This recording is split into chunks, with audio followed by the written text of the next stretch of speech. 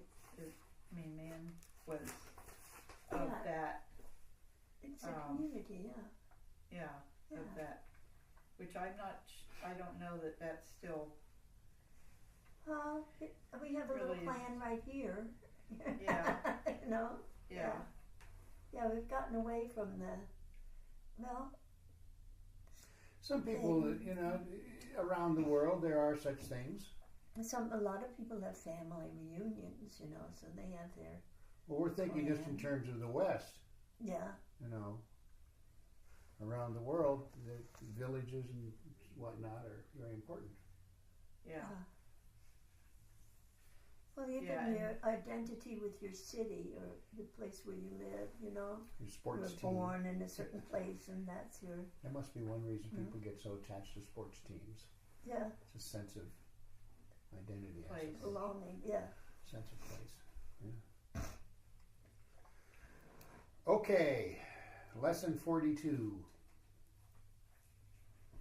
which is awakening to the divine intention.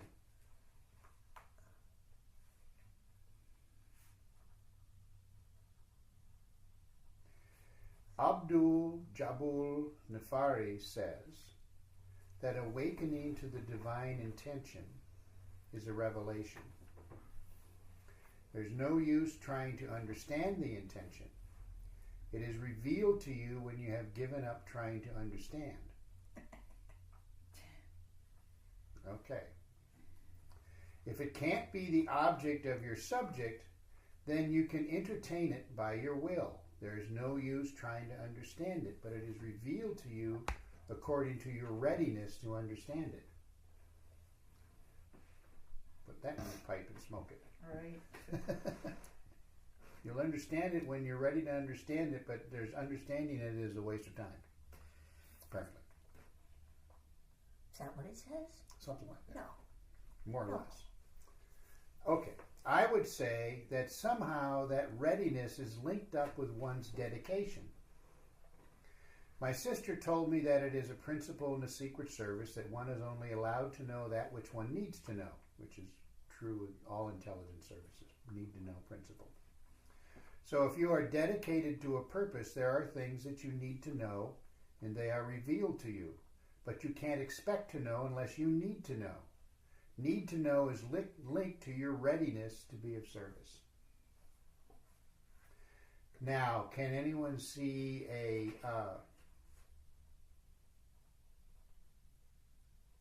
how do I say, a caveat in there?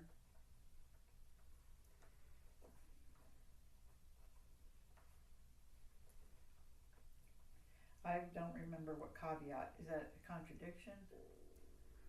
Or No. Exception. an exception? Yeah, something to beware of. Beware. Be aware of this. Beware. Caveat emptor. Buyer beware. So what is it? What is it he's saying that that you might? It's a caution. Can't expect to know unless you need to know. What need to know is linked to your readiness to be of service. Now, say that someone hears that, reads it, and then decides, well, I'm ready to be of service, therefore what I know must be really cool. You see the problem? Oh, thinking that because they're ready to serve, that they've already been revealed. Yeah, exactly. And so how is it that So my knowledge is superior. you know that what's been revealed is actually closer to the truth? I guess it's by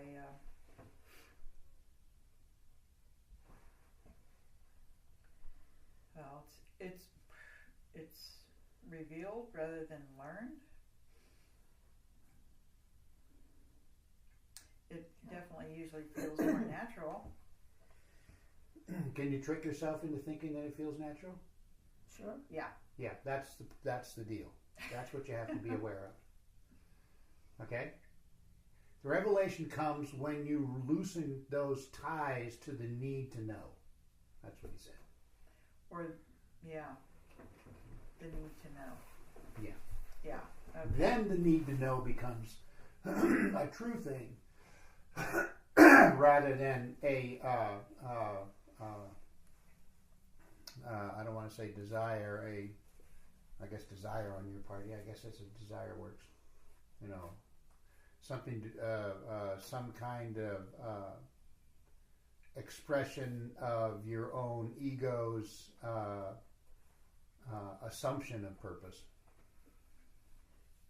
is a way to put it. It occurs to me that it wouldn't matter. If it was, the more authentic it is, the less it would matter to me. The less My ego. to your ego, yes, yeah. But you may not necessarily know that. I'm just giving you a caution about this stuff. Mm-hmm. You know, it's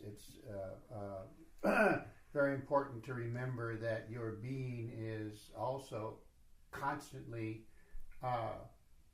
challenged by the ego's assumption of intimate knowledge. The ego's assumption of intimate knowledge. Yeah. I mean, the human mind's quite capable of doing all kinds of things. Yeah. I've had experienced a little, I don't know whether it's a little bit of that, but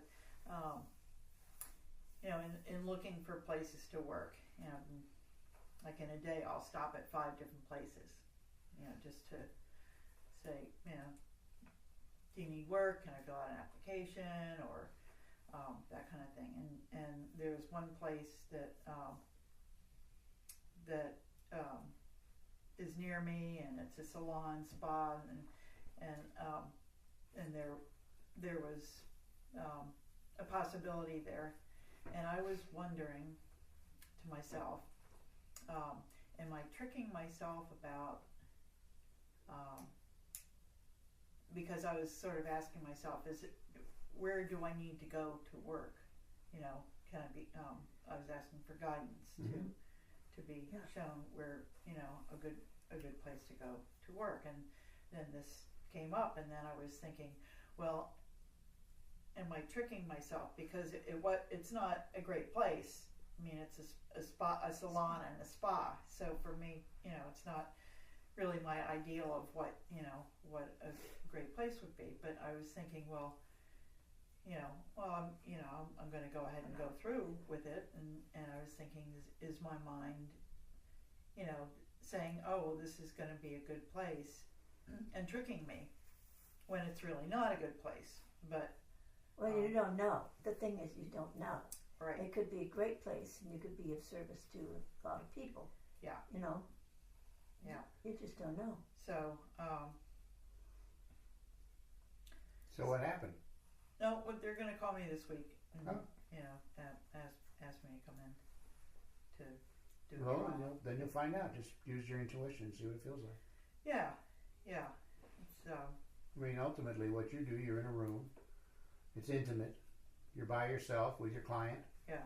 Who cares what that's going on outside, as long as your client is accepting of your. Yeah, that's sort of what it boils down to. Yeah. That you know, it is what it boils down to, and you know, along with that, all that comes, you know, spa, healing center, you know, the categories of, you know, What you assume to be the categories of holistic healing. Right. Yeah. And they're not necessarily true. Yeah.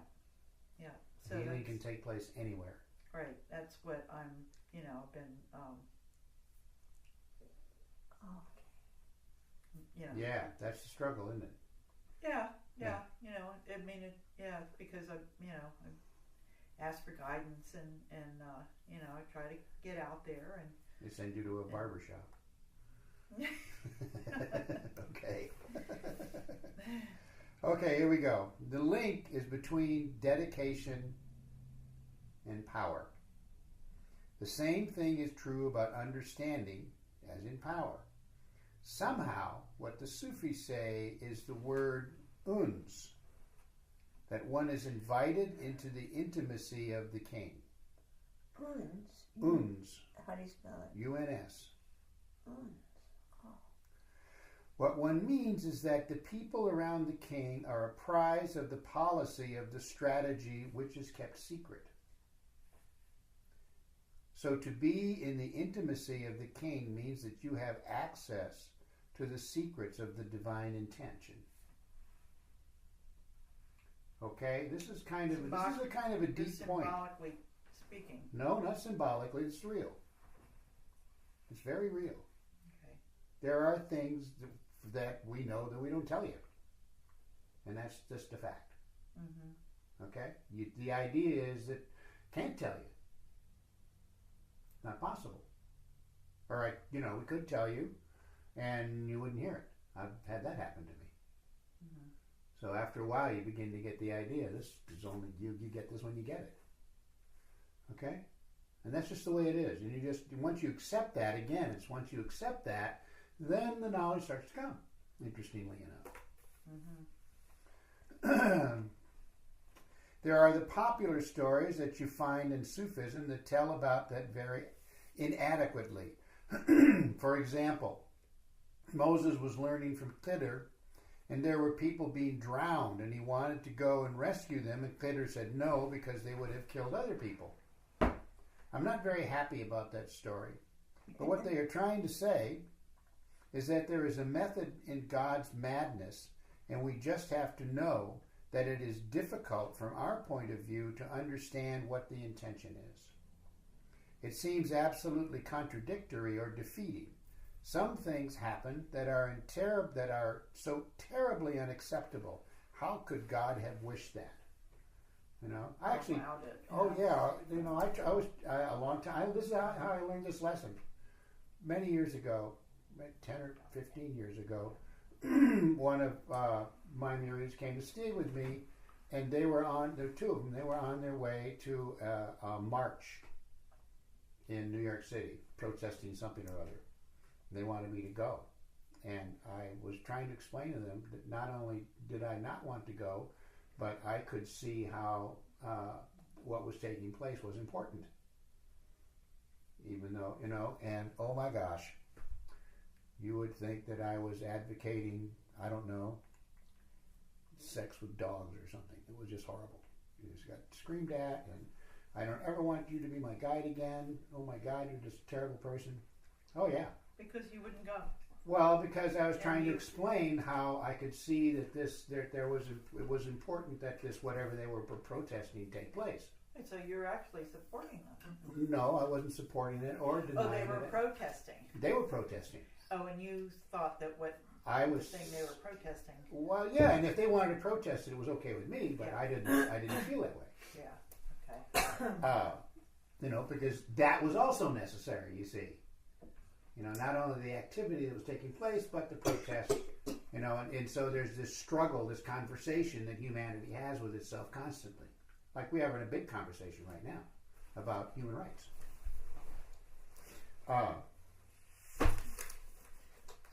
And the only way that conversation takes place is that for the division between the haves and the have-not to be so absurd that the conversation has to happen, right? But if it wasn't there, if everyone was equal, we wouldn't have this conversation. We'd just be sailing along feeling happy. You see what I'm saying? Now that's a secret. That's part of the secret. So, years later, this very same person sits down across from me at the dining table and looks at me in the eye and says, "You know what? You were the best guide I ever had." I said, I didn't quite know what to say to that. But, so this person had realized. Okay? So in the moment, they didn't get it, but later on, it made sense. Or they understood. And that's how it works. Okay, am I making this example helpful? Yeah. You know, so that when you find yourself in a state of disapproval, examine your own structure, and then look at whatever it is again. Because it's perfectly okay to disapprove. I'm not saying it's wrong, but be aware of what you're doing. Does that make sense? Does that make sense to you? Yeah. I just had an example. I can't say what it is, but Yeah. Popped into your head? yeah. Yeah. Okay. So, awakening to divine intention is not necessarily what we would wish it to be. It's kind of important. So I had a student this week. We were doing qigong and activating the energy in the palms and using it to heal ourselves, and then trading. And one of the young women said, "So how do I get my family to understand this?" Okay. Because I guess I said something like, you want to be careful who you tell this about. See, some of these people work in a professional environment. And I'm like, you're not going to go back to your office and just spill this, because it's going to shift the way people look at you. So she asked me that question, and I said, I would say to them, "Oh, are you in pain?" Sometimes if somebody puts their hands on that makes it feel better, like a mommy kissing a boo-boo. I said, that's all I would say. Yeah. And she was so disappointed. But it spurred a conversation about, it's not our place to force people to wake up. Right. It's also the messianic complex. Yeah. The person that quits smoking wants everybody else to quit smoking, that kind of thing. Very, she just learned something new and exciting and interesting and different, and she wants to tell everybody. We've all experienced that. Hopefully you get over it. Right? Okay, perhaps the problem is that in our limited minds we think of God as other than ourselves. If you understand that it is a composite will, this next paragraph is pretty important actually. We are all part of that will, then it is a very composite intention too. So it is our simplistic minds that try to think that God up there is a separate person who is manipulating our lives and doing things that don't make sense. Feels like that sometimes. Right? Like a puppet. A puppet master. Yeah, right? The clue is freedom. That what is gained is freedom. Otherwise, there wouldn't be any point. If you were invited to create a universe and you made it so that things would happen according to your will, then no accidents could happen. Everything would be foreseen. There would be no evolution. There would be nothing gained by it. It was all in your mind. What was the point? But if you create a universe in which a way that you delegate freedom to the building blocks of that universe, then something is gained. That's freedom. That's the ultimate magnanimity. Isn't that a wonderful word, magnanimity? Yeah. Okay. Pure Reliant's name is stamped all over it. I know I've told you guys this before, but the one time that I gave a lecture to the Edgar Casey group in New York, and I happened to say that God doesn't know how it's going to turn out, and oh my goodness, that was such a hue and cry, because these are people that believe in predestination. Everything is mapped out. Oh, is it? They Or still a lot of do. them do. They still do. It's comfortable. Well, You know. I don't think Casey said that. He didn't, but that's what that's how things evolve. I don't recall. I mean, I read several of his, and I don't recall anything like you said. Yeah. It's all predestined. Not at all. No. Do you all get a bowl of sake? Yeah. That Sure. You do? Yeah. Okay, because I've just started getting it, I guess, in the last 6 months or something. But there's a Edgar Casey sort of daily script that comes out. Oh, is there? Yeah. Uh-huh. And it's I read one last night because a friend of mine gets it, and it was interesting. But a lot of thou and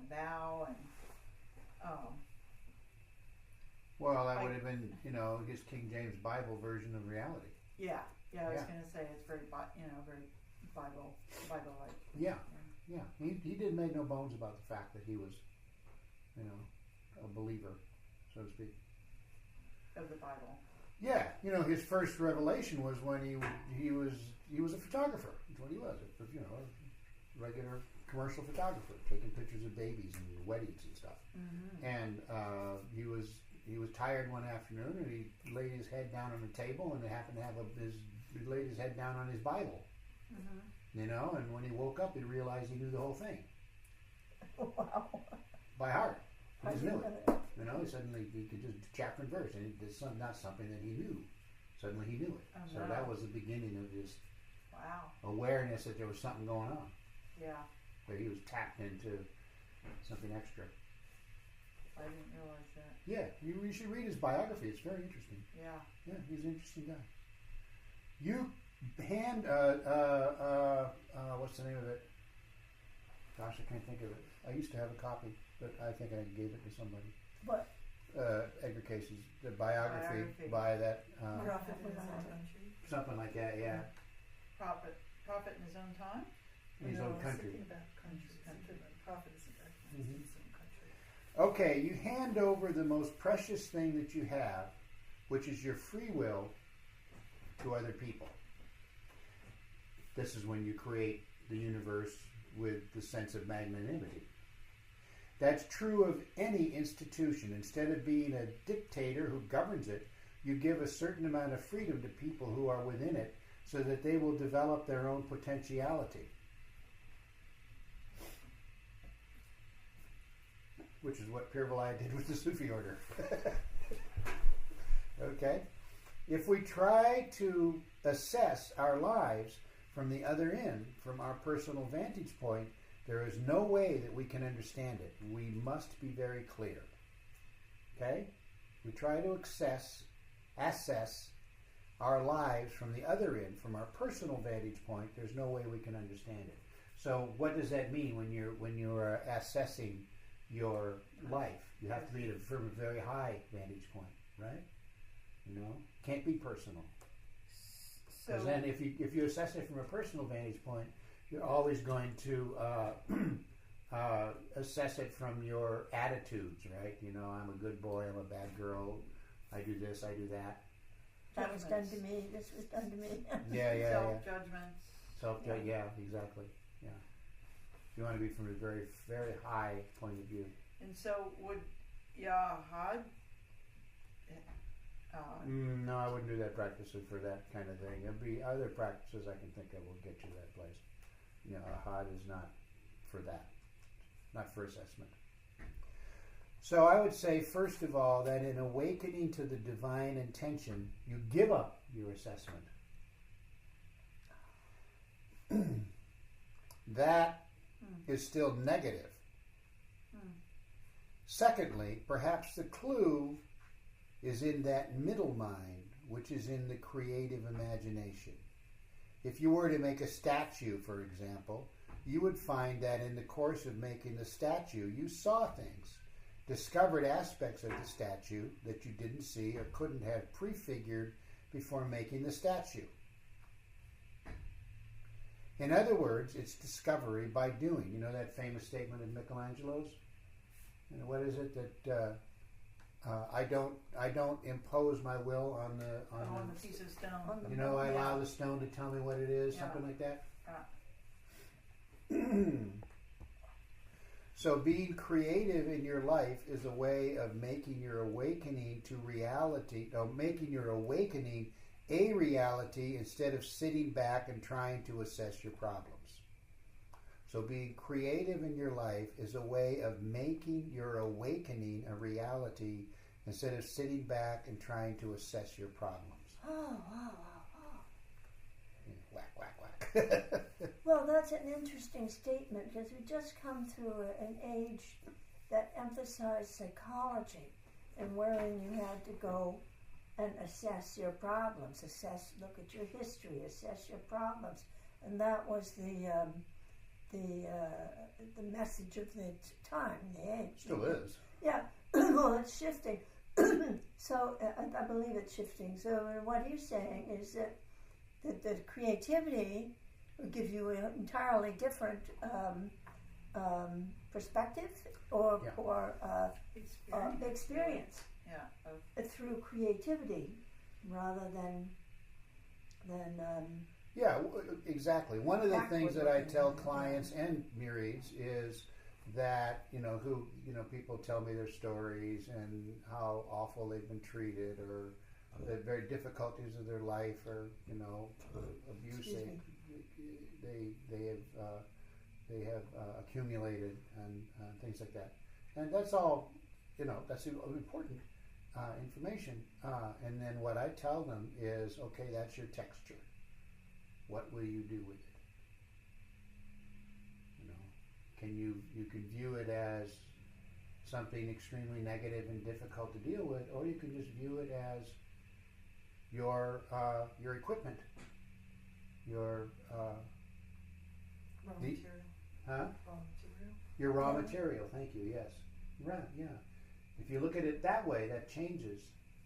Yeah, like a composer, songwriter, whatever, would have to take from their sorrow or whatever of joy or from their experience of their life, but then create a song about it, and the song shifts it. The song expresses something wonderful, which in a sense releases. Yeah. Which what? In a sense, Gives a sense releases. of releases the Oh, the from the binds person. of the Composer. for the composer. Another way to think about it is that is when I make something. Yeah. When I make something, it's really an act of violence. I'm cutting, I'm hitting, I'm breaking, I'm slicing, with hot machinery and sharp tools, and then something beautiful emerges. How about that? Isn't that cool? Yeah. It's true of a sculptor, not so much true of a painter, I guess. No, whatever. Then it's an emotional Yeah, response, Yeah, I would suppose. sure. How do you experience? I mean, you have just art that you do because someone asked you. No, not anymore. Very little art that I ever did was through Because someone asked you? request. Commissions. Very Oh. little. So it was all from inside somewhere. Okay. Okay, so being creative in your life is a way of making, or you're awakening a reality instead of sitting back and trying to assess your problems. In other words, instead of being at the passive end of impact of your existence, you are at the active end making things happen.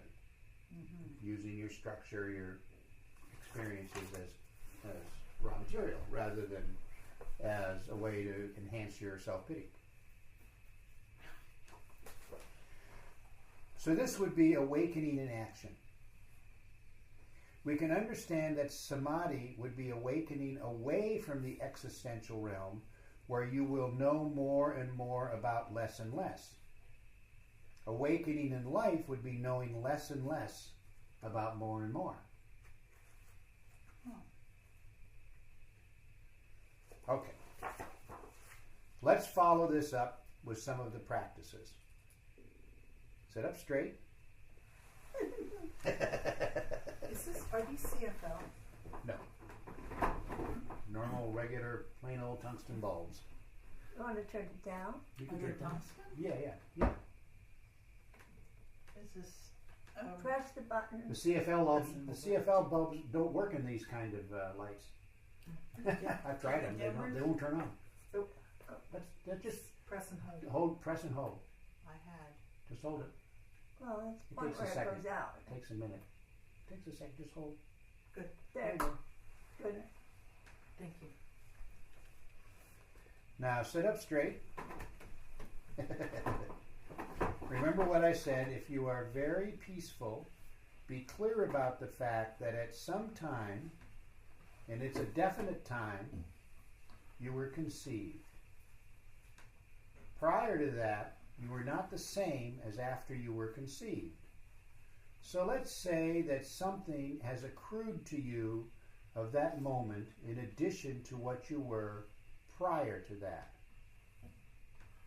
So there's a very clear distinction to that aspect of yourself that we can call the existential aspect that you inherited from your parents and from the whole universe. And then that aspect of yourself that was prior to that, let's say non-existential or eternal. So just settle into that for a moment. See yourself, the existential self, all your stuff. And then that aspect of you that is eternal.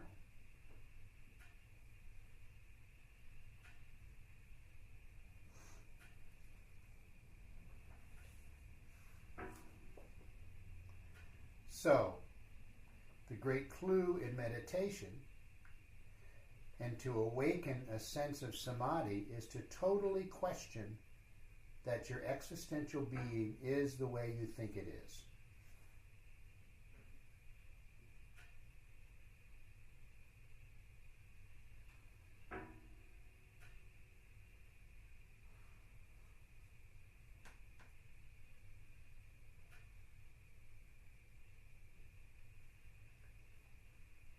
In practice, what the Tibetans do is something similar to what one would do if one were to awaken while sleeping and dreaming. That is, remember your existential being, body, mind, personality, and remember the circumstances the way you thought you were, but you realize that it wasn't the way you thought it was.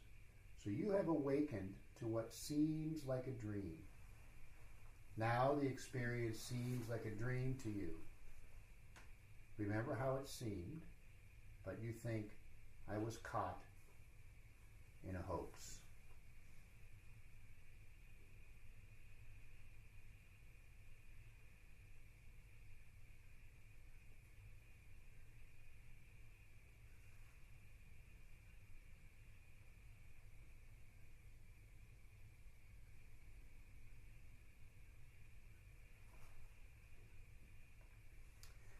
Then, you make the second phase, which is awakening from sleep with dreams and to sleep without dreams. That is deep sleep, when you remember not only your assessment of your problems, but you remember your creative thoughts, like the way you would like to live and the way you would like to be. If you are a musician or a composer, you remember how your compositions were expressing an aspect of yourself, and somehow you realize that your imagination was just projecting into a form, understanding that cannot be limited by form.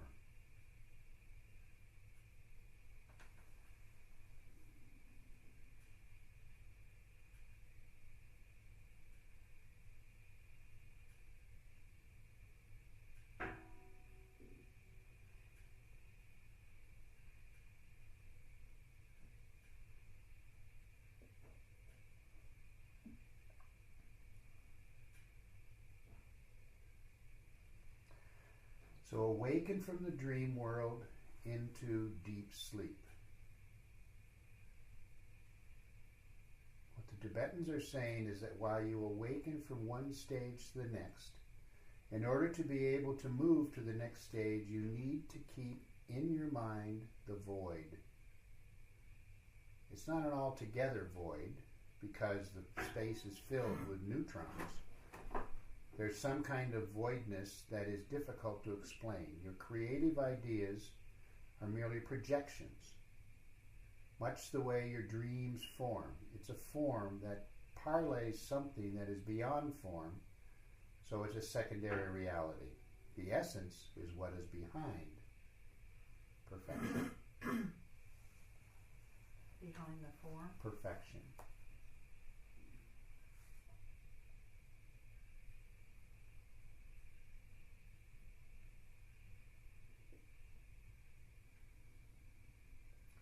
So you visualize your assumptions and then recognize that they are not who you are.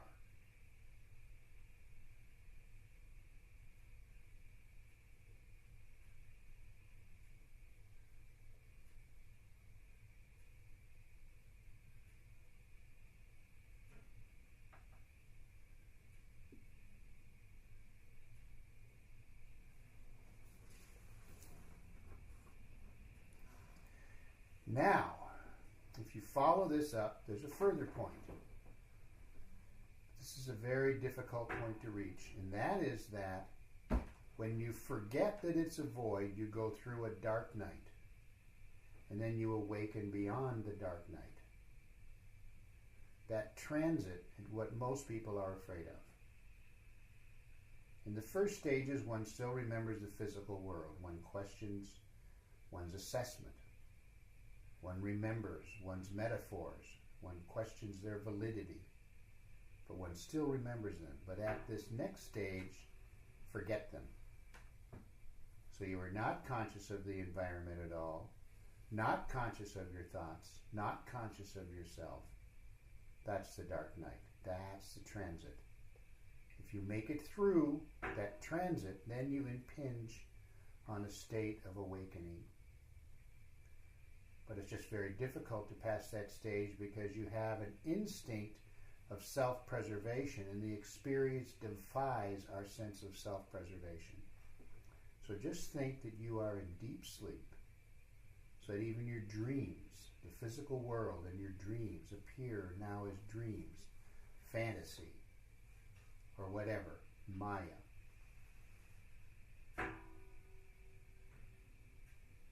So here's some clues as to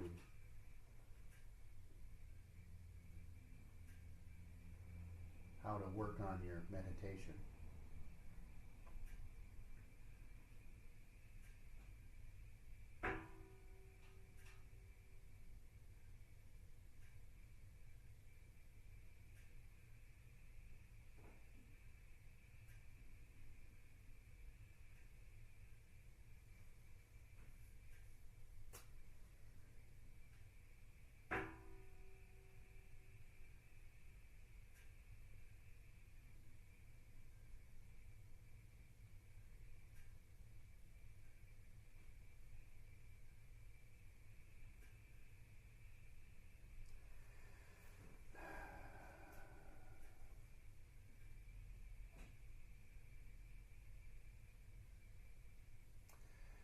I wonder whether it has ever happened that you found yourself walking the streets and asking yourself, what on earth am I doing here? What is all this? Is it real? Am I real? Is this body me?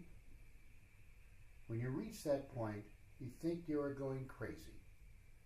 You think you must try to avoid that. But that's exactly what you have to do.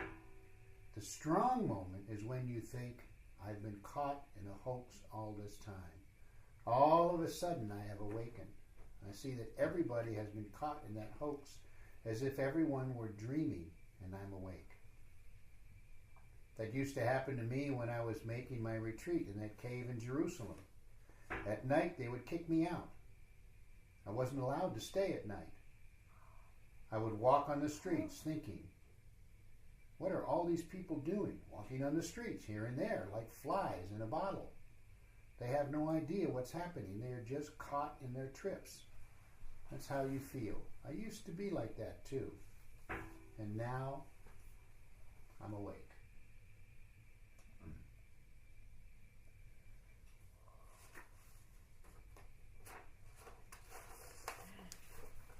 You wonder where you went to sleep if you couldn't stay in the cave. Yeah. So now that as Pure Light was saying, now that he's awake, he no longer sees people running around like ants or flies in a bottle. No, you still see it. but you just accept it as being the way it is. Remember one of the major used to be on every piece of correspondence the Sufi order sent out years ago was this phrase, and the phrase was, the message is a clarion for those meant to awaken and a lullaby for those meant to remain asleep. You probably saw it. Yeah. You know, they don't do it anymore, but they used to. Uh-huh. And that's the truth of it all. When you awaken, when you feel that sudden transference from the ego into whatever it is that happens, you know, you go through that moment of deep fear, of leaving yourself behind. Push through.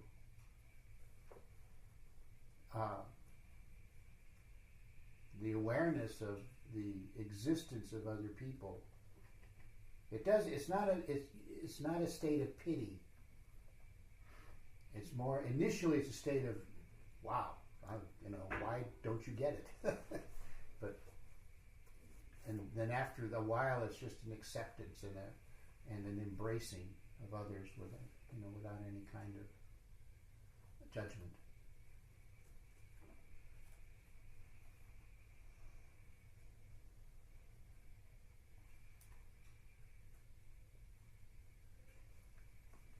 Well, that last part was, I almost wasn't able to touch it. Now you know what to work on, right? I don't know that I could recreate it. You can, get the recording, listen to it again. Okay. Sure.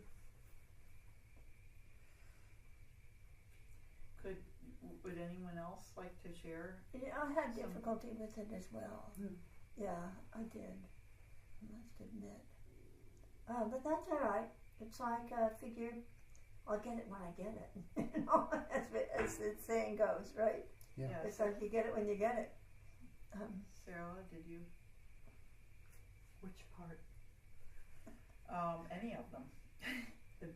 The last beginning bit where you're going through the dark night. Well, yeah, that.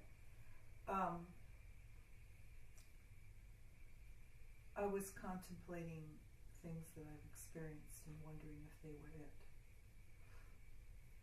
it. Okay. And I will tell you that when it happens, there's no question about it. Because it is terrifying. I can relate it to certain things in a way, like when even the meditation we did of allowing the mind to go blank, right? It's like you give up at that point. You give up your assessment, and you also give up your personality. Your personality is not there. So It's like, in a sense, it's a mini experience of the dark night. And I really mean mini.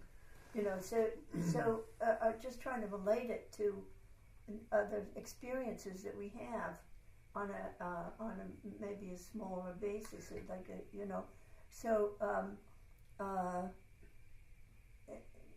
but even in just sitting down to meditate, it's like you may do wazifa, or you may do whatever, and and your mind, in a sense, goes blank. You're not thinking of anything, and out pops a color. It's like you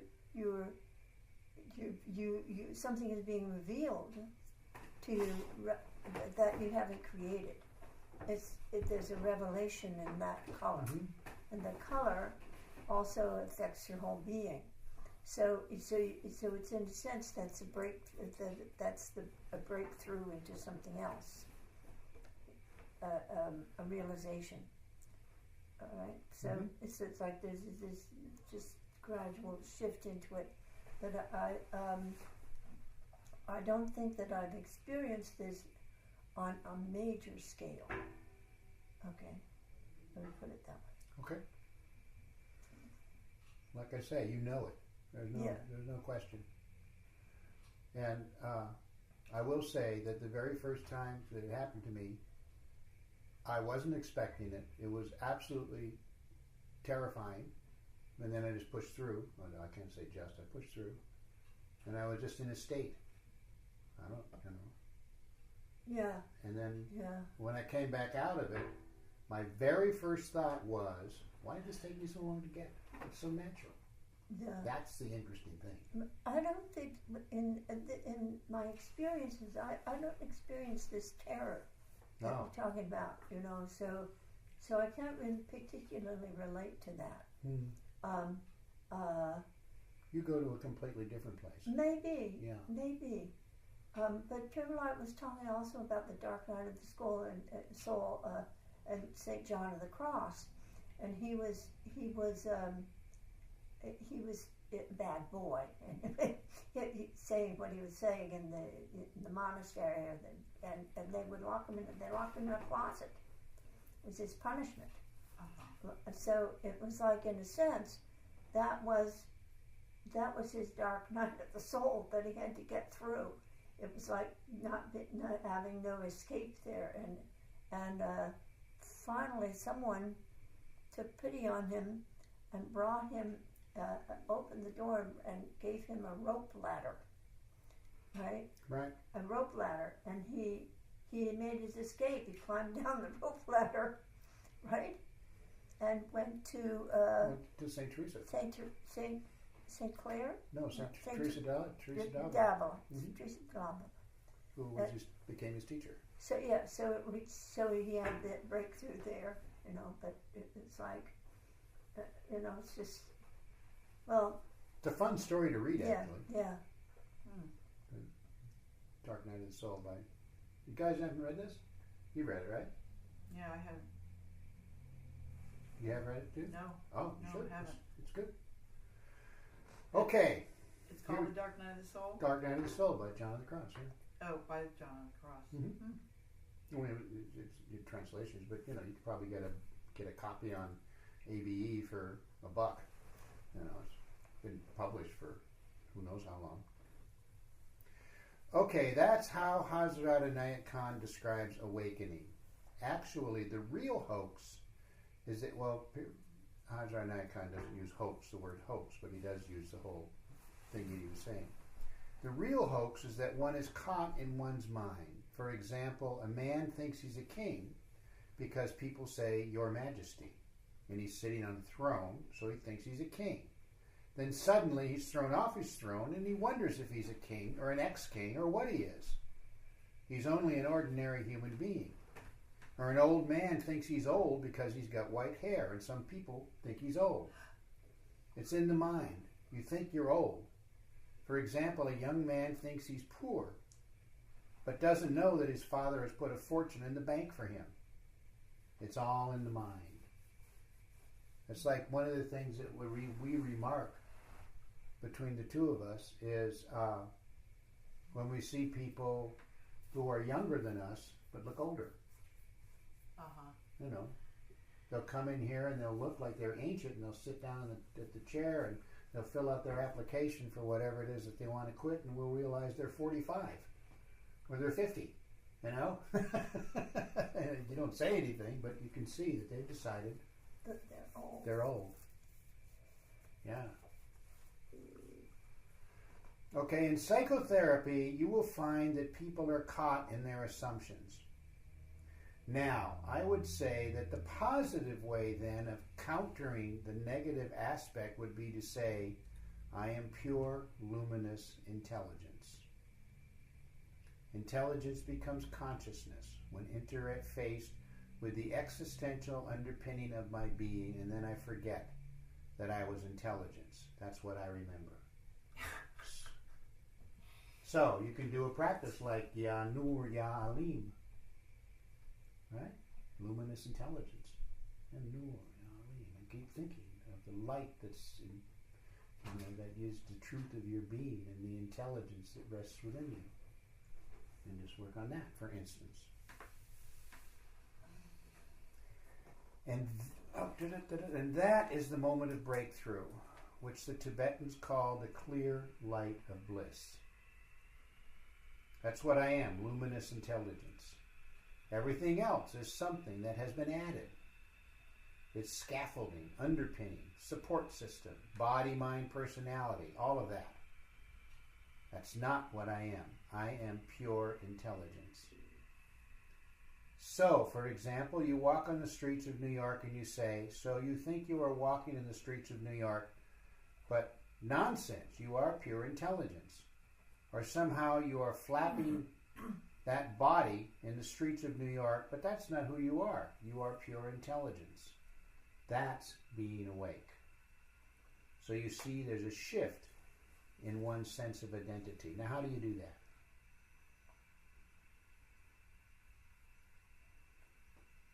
Just as you said, You just being keep doing aware it. that you are Yeah. pure luminous intelligence. Plotinus gives us a clue. What does he say? He says to follow virtue, to live in virtue. Virtue. Yeah. Virtue. Now, to be virtuous can mean many things, but to be truly virtuous is to be continually assessing one's behavior, one's thoughts, one's assumptions. That's virtue. And holding the candle of truth to it, or holding the Yeah, candle just of... be careful about that, because then again it's an assessment. Right. Yeah. You have to be careful What's about truth? that. Yeah. So continually noticing what you're doing and how you're doing it. And just being honest without self-pity and without, self-justification. Just noticing.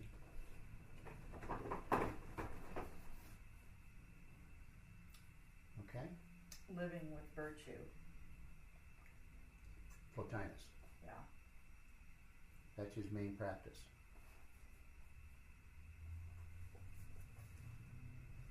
And then, when one isn't afraid of death anymore, you can glean my body all you like, it doesn't take away from my intelligence. The body is something that's been added to me. No one can take it away, but that doesn't, so one can take it away, but that doesn't change me, because I am pure intelligence. If you look at it that way, that's what is called liberation. It's freedom. Not just from your assessment of your problems, it's freedom from your identity. And that's the catch-22, our sense of identity. So you see, you are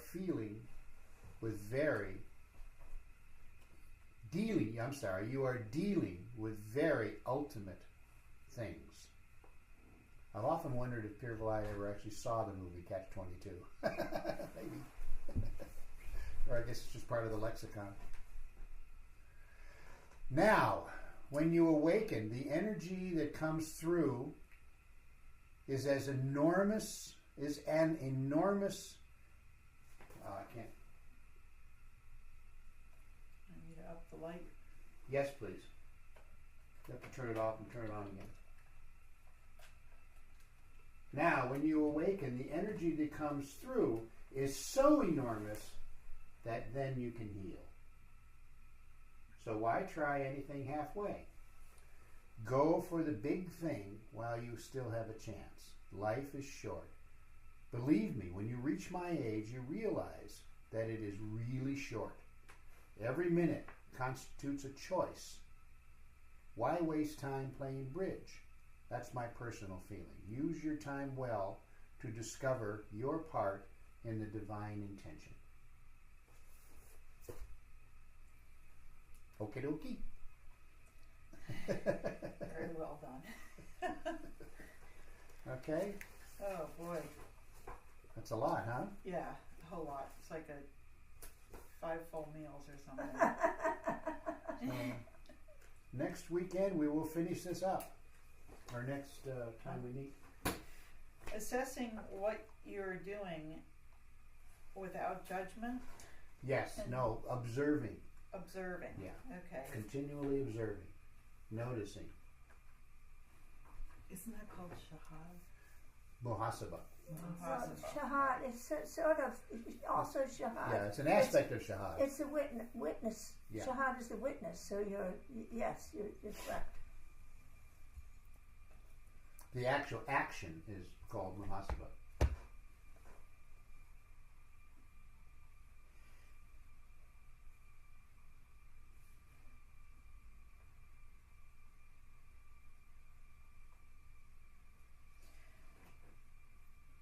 observing what you are doing without judgment or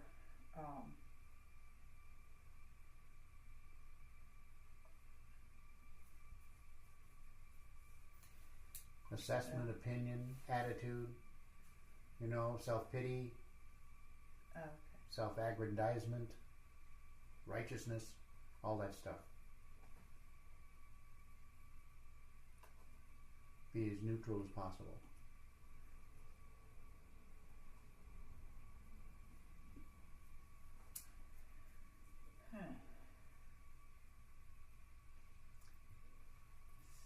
So how do you decide if it's what you should be doing?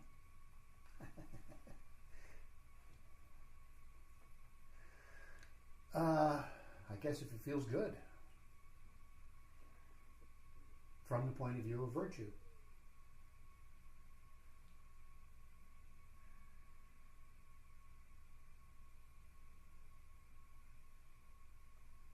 Yeah, if you're happy.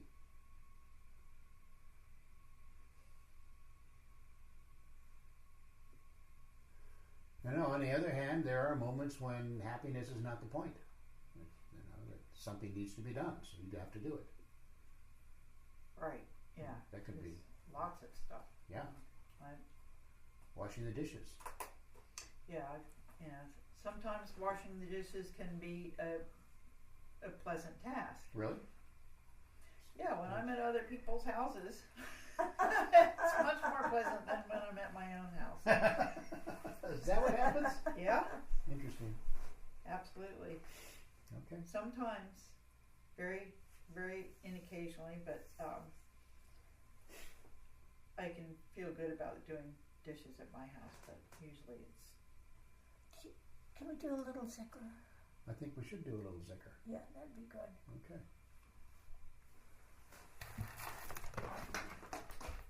So you can turn that light off. Just push the button and let it just.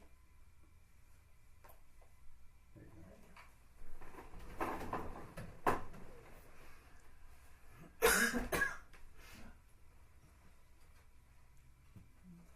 Excuse me. So as we're doing this, just think of your life in terms of this statement that you're making that Pir Liat said, that you are pure intelligence, that you are not your body or your experiences or your attitudes or any of those things, other people's assessment of you. You are pure intelligence. And all of that stuff can be taken away, and you're still you.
La ilaha illallah.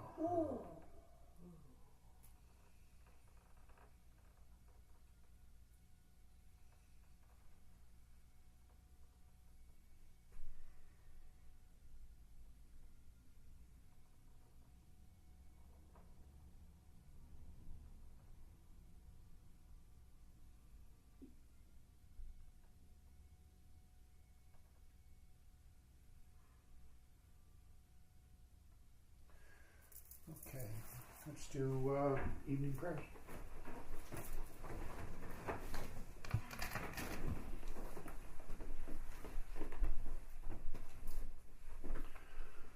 O Thou, who art the perfection of love, harmony, and beauty, Lord of heaven and earth, open our hearts that we may hear Thy voice, which constantly comes from within.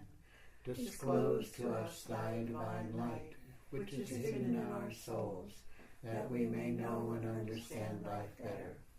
Most merciful and compassionate God, give us Thy great goodness, teach us Thy loving forgiveness, raise us above the distinctions and differences which divide us, send us the peace of Thy divine Spirit, and unite us all in Thy perfect being. Disclose to us Thy divine light, disclose to us Thy divine light, disclose to us Thy divine light, disclose to us Thy divine light, disclose to us Thy divine light, disclose to us Thy divine light, disclose to us Thy divine light, disclose to us Thy divine light, disclose to us Thy divine light, disclose to us Thy divine light, disclose to us Thy divine light.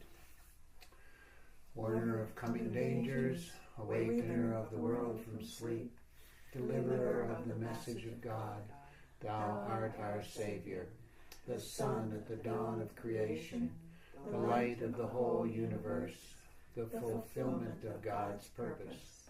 Thou, the life eternal, we seek refuge in Thy loving enfoldment. Spirit of guidance, source of all beauty, and creator of harmony, love, lover, and beloved Lord, Thou art our divine ideal. Okay. Assalamu alaikum. Alaikum.